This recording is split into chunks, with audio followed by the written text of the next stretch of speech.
ಮಹಾಶಿವರಾತ್ರಿ ಹಬ್ಬದ ಅಂಗವಾಗಿ ನಗರದ ಸೂಪರ್ ಮಾರ್ಕೆಟ್ ಪ್ರದೇಶದಲ್ಲಿ ಶನಿವಾರದಿಂದಲೇ ಭಾರಿ ಖರೀದಿ ಜೋರಾಗಿದ್ದು ಹಣ್ಣು ಹಂಪಲ ಸೇರಿದಂತೆ ಪೂಜಾ ಸಾಮಗ್ರಿ ಖರೀದಿಸಲು ಸಾವಿರಾರು ಸಂಖ್ಯೆಯಲ್ಲಿ ಜನರು ಮುಗಿಬಿದ್ದಿದ್ದಾರೆ. ಆದರೆ ಈ ನಡುವೆ ಸೂಕ್ತ ಸಂಚಾರಿ ಪೊಲೀಸ್ ವ್ಯವಸ್ಥೆಯ ಕೊರತೆಯಿಂದ ವಾಹನ ಸಂಚಾರದಲ್ಲಿ ಭಾರಿ ಗೊಂದಲ ಉಂಟಾಗಿ ಸಾರ್ವಜನಿಕರು ಸಂಕಷ್ಟ ಅನುಭವಿಸುವಂತಾಗಿದೆ. ಶಿವರಾತ್ರಿ ಹಿನ್ನೆಲೆಯಲ್ಲಿ ಉಪವಾಸ ಹಾಗೂ ಜಾಗರಣೆಗೆ ಅಗತ್ಯವಾದ ಬಾಳೆಹಣ್ಣು, ಸೇಬು, ದ್ರಾಕ್ಷಿ, ತೆಂಗಿನಕಾಯಿ, ಹೂವು ಸೇರಿದಂತೆ ವಿವಿಧ ಪೂಜಾ ಸಾಮಗ್ರಿಗಳ ಖರೀದಿಗೆ ಜನರು ಹೆಚ್ಚಿನ ಸಂಖ್ಯೆಯಲ್ಲಿ ಆಗಮಿಸಿದ್ದು, ಸೂಪರ್ ಮಾರ್ಕೆಟ್ ಸುತ್ತಮುತ್ತ ರಸ್ತೆಗಳಲ್ಲಿ ವಾಹನಗಳ ಉದ್ದವಾದ ಸಾಲು ಕಂಡುಬಂದಿತು. 2 ಚಕ್ರ ವಾಹನಗಳು, ಆಟೋ ರಿಕ್ಷಾಗಳು ಹಾಗೂ ಕಾರುಗಳ ಅತಿಯಾದ ನಿಲುಗಡೆಯಿಂದ ರಸ್ತೆ ಸಂಪೂರ್ಣವಾಗಿ ಸಂಚಾರಕ್ಕೆ ಅಡಚಣೆ ಉಂಟಾಯಿತು.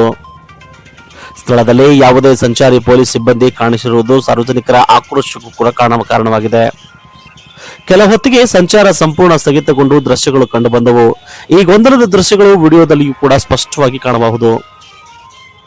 ಹಬ್ಬದಂತಹ ವಿಶೇಷ ಸಂದರ್ಭದಲ್ಲಿ ಜನಸಂದಣಿ ಹೆಚ್ಚುವುದು ಸಹಜ.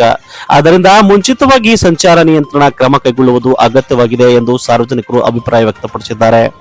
ತಾತ್ಕಾಲಿಕವಾಗಿ ವಾಹನ ನಿಲುಗಡೆ ವ್ಯವಸ್ಥೆ, ಏಕಮಾರ್ಗ ಸಂಚಾರ ವ್ಯವಸ್ಥೆ ಹಾಗೂ ಹೆಚ್ಚುವರಿ ಸಂಚಾರಿ ಪೊಲೀಸರ ನಿಯೋಜನೆ ಮಾಡಿದರೆ ಈ ಸಮಸ್ಯೆ ತಪ್ಪಿಸಬಹುದಾಗಿತ್ತು ಎಂದು ಮಾತು ಕೇಳಿಬರುತ್ತಿವೆ.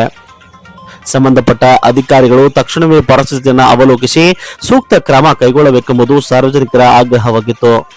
ಏನು ಹಬ್ಬದ ಸಂಭ್ರಮದ ನಡುವೆ ಸಂಚಾರ ಗೊಂದಲ ಉಂಟಾಗದಂತೆ ಮುಂದಿನ ದಿನಗಳಲ್ಲಿ ಸೂಕ್ತ ಯೋಜನೆ ರೂಪಿಸುವ ಅಗತ್ಯವಿದೆ ಎಂದು ಸಾರ್ವಜನಿಕರು ಅಭಿಪ್ರಾಯಪಟ್ಟಿದ್ದಾರೆ.